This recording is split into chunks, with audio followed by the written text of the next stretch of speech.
Today on the Nikki Clarke Show, we are honored to welcome an extraordinary leader and visionary, Queen VickyLextar. As the head of the esteemed Omanye Kingdom, she is a custodian of rich cultural heritage and a beacon of inspiration, ensuring traditions thrive in a modern world. Beyond her role as a cultural leader, Queen Vicky is also the dynamic CEO of Vertex World, a global powerhouse driving innovation and progress across industries. Her leadership exemplifies the perfect blend of tradition and modernity, and her impact resonates far beyond borders. Please join me in welcoming Queen VickyLextar. Thank you. Wonderful. Thank you so much for this very wonderful opportunity to speak with you today. The pleasure is mine.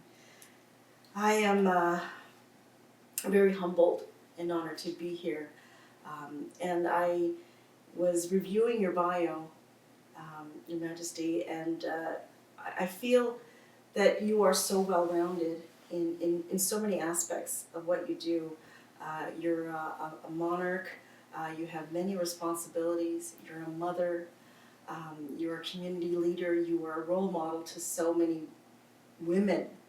And I'd love to ask you, what inspires you to move forward in this incredible journey that you have? I know there are great rewards in what you do, but can you describe some of the challenges in balancing everything? Right, thank you. What inspires me is the fact that we live in this world and there's a lot of need. Mm-hmm. And I believe that when you're blessed to be a solution, it's actually an honor to be able to carry that forward. Mm-hmm. What inspires me is to know that I've been equipped with more than enough to be able to share around the world. Yes. When I see a need, straight away I get excited. Okay, how are we going to get a solution? How are we going to make this work? And so with that, I don't get discouraged along the way. There have been different discouragements, different challenges that have come along the way, especially when you do something that is unprecedented. Yes. But once you know your purpose and you know your calling, you're able to press on, and eventually even your haters will begin to see the light and realize, oh, this is what she's about. You know, it's hard for me to imagine that you have that kind of resistance, but it does exist in whatever positive contribution you're trying to make in the world. So can you address some of the resistance you experienced in what area, Right. and how have you been able to overcome it? Right. Part of the challenge is because Omanye Royal Kingdom is unprecedented. Typically, when you're a royalty and you're abroad, you focus on just your people. Yes. Right. I decided to open it up to the whole world. So instead of just focusing on my kind, my tribe, I decided to make it global. So there you have people from the same country who are from different tribes, different countries. We have Jamaicans, Ghanaians, Nigerians, Ugandans, whites, blacks, French, Spanish, you call it. It's part of it. So straight away, the traditional people like, who is she? Is she a real queen? Because if she is, then she wouldn't be focused on all these other things. Right. Even sometimes you're going to events and wearing something that is not typically from my tribe, they're like, if she's a queen, why is she dressed like an Ashanti? Why is she dressed like that?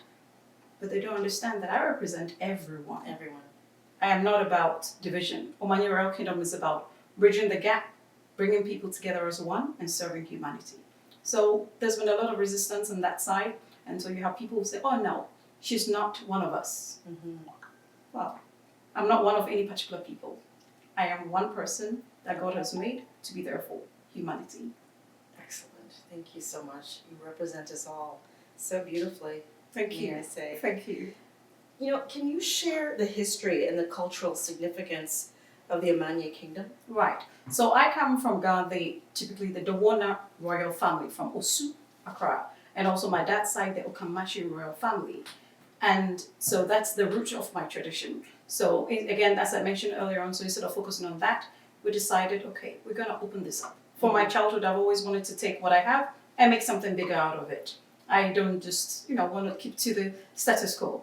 God says He's able to do exceedingly abundantly above and beyond all we can imagine. So I like to take Him to that task And so even with the royalty as well, let's take it as a seed and create something amazing.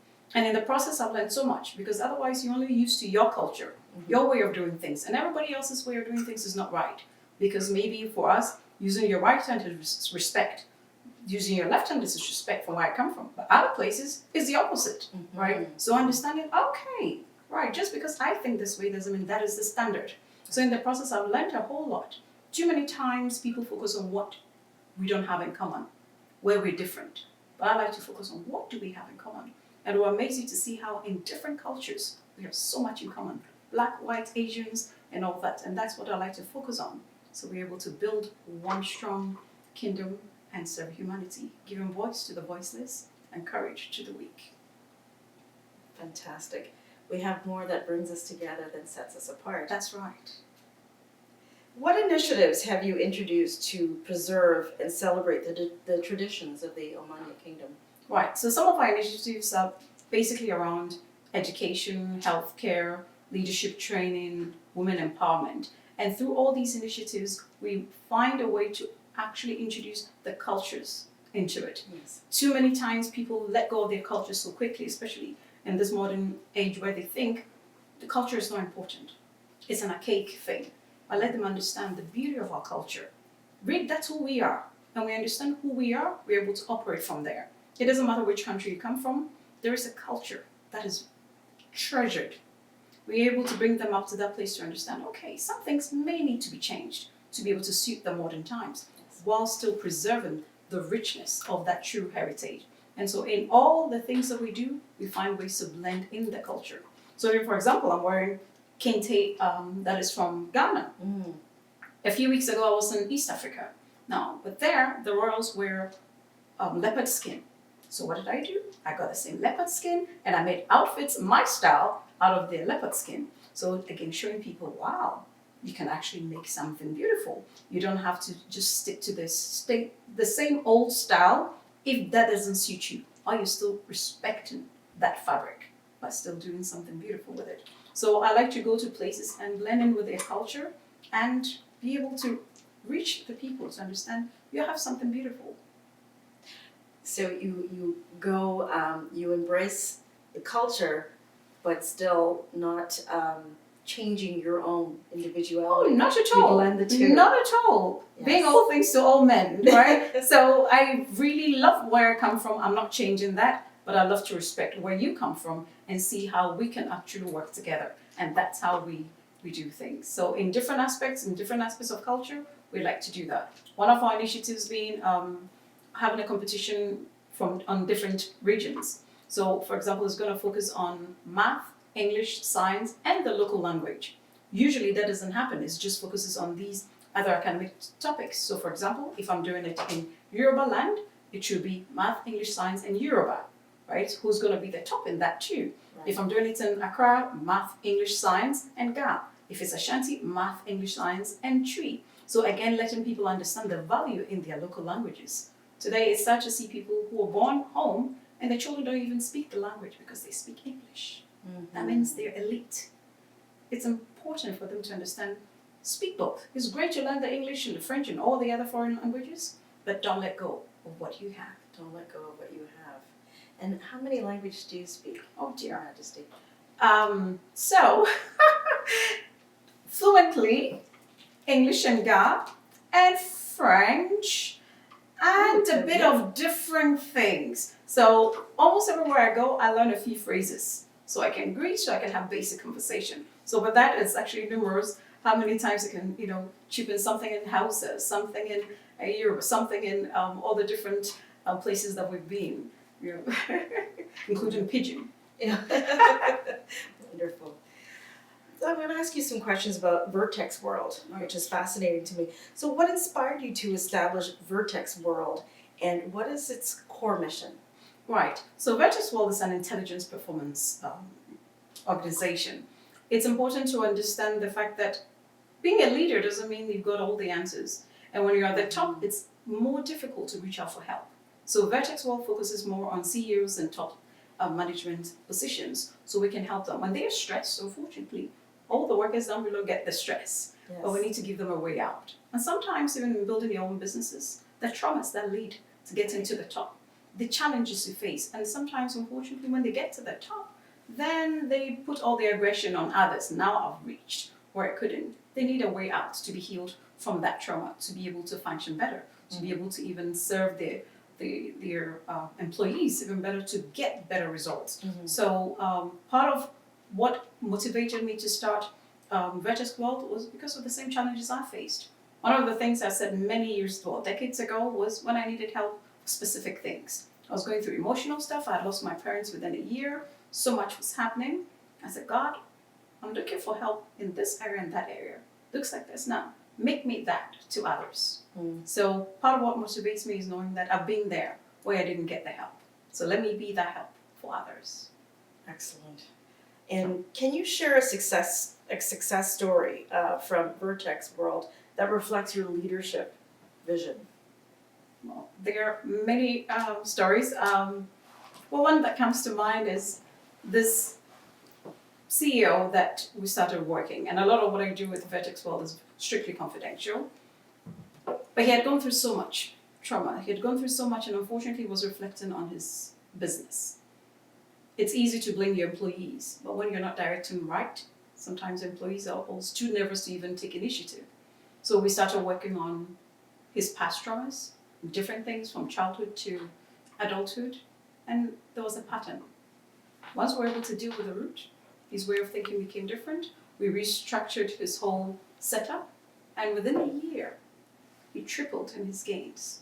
He was a different person. As a husband, was a better husband. To his wife, was a better father. Right. So I believe in the all-round help, not just achievements, but being transformed as a person to be a better citizen. Yes, very, very important. What leadership principles guide you in making decisions for the kingdom and your company? Basically, do unto others as you want done to you. And so for me, the principles really is about, why am I doing what I'm doing? If what I'm doing is about serving people, then I put them first. Right. And so with that, you always put yourself on the second bench. And God is my strength in everything I do. So that helps me along the way. And I'm not ashamed to talk about my faith. Sometimes people say, no, you shouldn't. But without that, I'm nothing. And so I thank God for that. In terms of being able to press on, that is a strength. When all the challenges come, and again, as I said in the beginning, when I get a mission, when I get a challenge, I look first at the end goal. Where am I taking this to? And that's what encourages me. So it doesn't matter what comes in between, I'm able to press on to that end. So I get excited the moment, like, okay. And so sometimes people are, why are you so excited? We haven't even started. So when the challenges come, the end goal keeps me going, because I know that's my purpose. And if I get a mission which is not my purpose, I will not take it. Amazing. And we had a conversation earlier about some of the beautiful pieces that you're wearing, the arm bracelet that you have. There are many symbols, but there's one that you pointed out that reflected basically everything goes back to God. Yes, the Jinyami symbol. Yes, the Jinyami symbol. It's also on our logo. It's called Jinyami. Without God, nothing is impossible. Another way of saying it is accept God. Accept God. Exactly. Wonderful, wonderful. So what is your long-term vision for both Omanye Kingdom and Vertex World? With Vertex World, my long-term goal is to see people at the top level have the right network to be able to be vulnerable with each other, to get the help.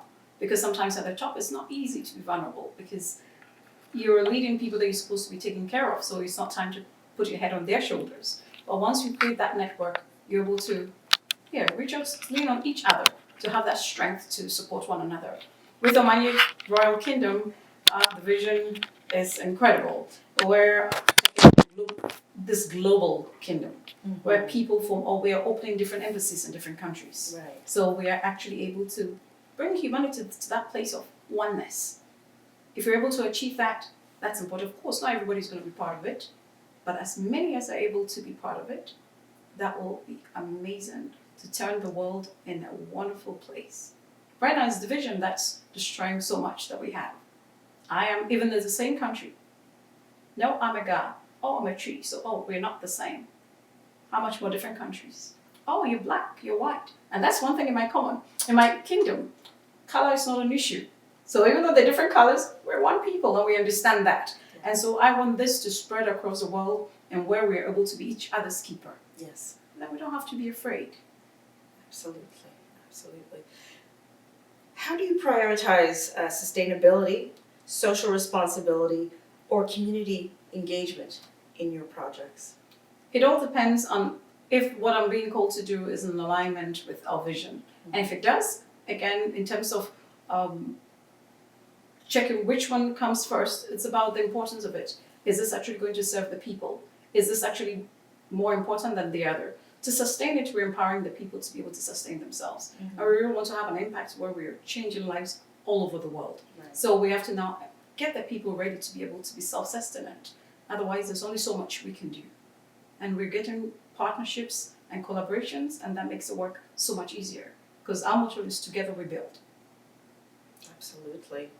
And how do you leverage your platform as a cultural leader and CEO to create global impact? I see it as one, because as a cultural leader, that's who I am. Right. As a leader in the corporate world, that's who I am and what I do. So one flows from the other seamlessly. It's the same principles about even in terms of the corporate world, still putting my clients first, still understanding that they're coming to me for a purpose. So I have to put their needs first and be able to reach out and help them where they're at. And if it's something I can't, then I refer them to somebody else Right. who's able to also step in. Again, it's not one person's job. It's about creating the right network to keep all the solutions available. Fantastic. I'm very curious to know who or what inspires your leadership and entrepreneurial spirit. Who or what? Apart from God, if I say it's the need that inspires my entrepreneurial spirit, I'm not sure how that sounds, but really that's what it is. And if there's a need and I believe that I've been empowered to give solution, it's a purpose. It's purpose-driven life. So there's a need, I'm able to, why not? And sometimes I may be tired, 1 minute, and then someone needs help and I can help. Straight away I'm re-energized. Like, let's step in. And so my team knows when we travel, when we have a simple plan, but by the time they realize, oh my goodness, it's filled up with so much. Because there's a need and I have the best team in the world. Yes. And they're able to step up and to reach any lengths needed to be able to help the people. So I'm inspired by people, I'm energized by the results of what I do. Fantastic. So that answered my next question, what motivates you? So I understand that it's a combination of, your own intrinsic values as well as the team around you. That's right, because motivation has to come from within. Yes. If your motivation is just from without, then it's always going to go up and down. Or when you know who you are and you're motivated by your mission here, your purpose here on earth, then that can't change. Absolutely. When I was starting out as a budding entrepreneur, I would say the first 5 years was based on my intrinsic value that I want to accomplish something and feel proud of my accomplishment and that I understood that I could do it because I didn't see the cheerleaders around me at the time. And they came later, which is wonderful. But yes, to establish that you have your own driving force within yourself is, I think, really important. It is, and sometimes you as a can't get the leader. cheerleaders for a long time, and that's what you're waiting for to be able to do it. Then you quit, and that's unfortunately many people quit because they didn't get the cheerleaders, they didn't get the support that they were expecting. So they think maybe it's not good enough, or maybe they are not good enough. But you have to know you're good enough. You have to know your mission is good enough, and others don't see it. That's okay. I always say, if you have a great mission or a great vision, not everybody's going to see it right away. If you have a plan and everybody sees it right away, then it's only ordinary. If you have an extraordinary vision, not everybody will see it. So it's okay when you don't get it. It's okay if they call you, you're wasting your time, if they call you fake, if they call you any name. That's okay. You press on. Those who matter will get to know who you are and they'll benefit from what you have to offer. They'll come back. Oh, they'll come back. Yes, absolutely. I've seen it many, many times. Yeah, as a mother, how do you balance family life and the work that you do? Because what I do is part of who I am, my children see that as well. They see the values I'm teaching others, they see it in action. So it becomes easy for them to be part of what I'm doing, and so it doesn't feel like I'm neglecting them. From when they were young, I've spent less time with my children than the average mother spends with your children. And yet the little time we spend together is such a great bond. If you meet me and my children, you see the bond that's there because they see whatever mommy says is what she actually means. And so they learn, and children learn more by observing than what you tell them to do. Absolutely. So it's actually been very easy, and I thank God for. I was going to say they were easy kids, but they were not in the beginning, no. Let's just say without direction, it could have been completely different. But I'm very thankful for the kind of children that they are, well, young adults now that they are, and being part of the vision, their heart and soul into what I'm doing, because I've seen the effect at home as well. Wonderful. And do you mind sharing how many children you have and the gender?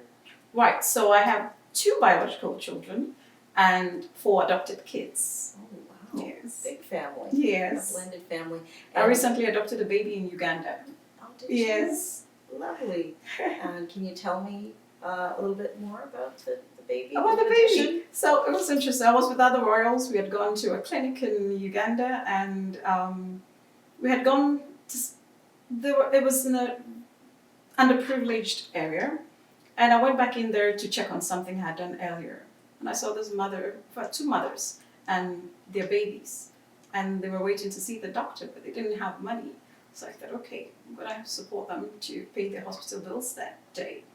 I had already supported some other groups earlier on that I was going to check on them, and then I saw these new 2 mothers. So somehow my heart went out to the kids, and I spoke to them about adopting the children, and they were excited. So as I was bringing the 2 children out to show to the other royals, one of the other queens from South Africa, Queen Mzilikazi, she was like, oh, I'm taking 1 baby too. So we ended up adopting these 2 babies, and we're excited to just give them a future and a hope. And really sometimes it happens just like that. I didn't plan it. My heart went out, and I thought, what can I do to make this child's life better?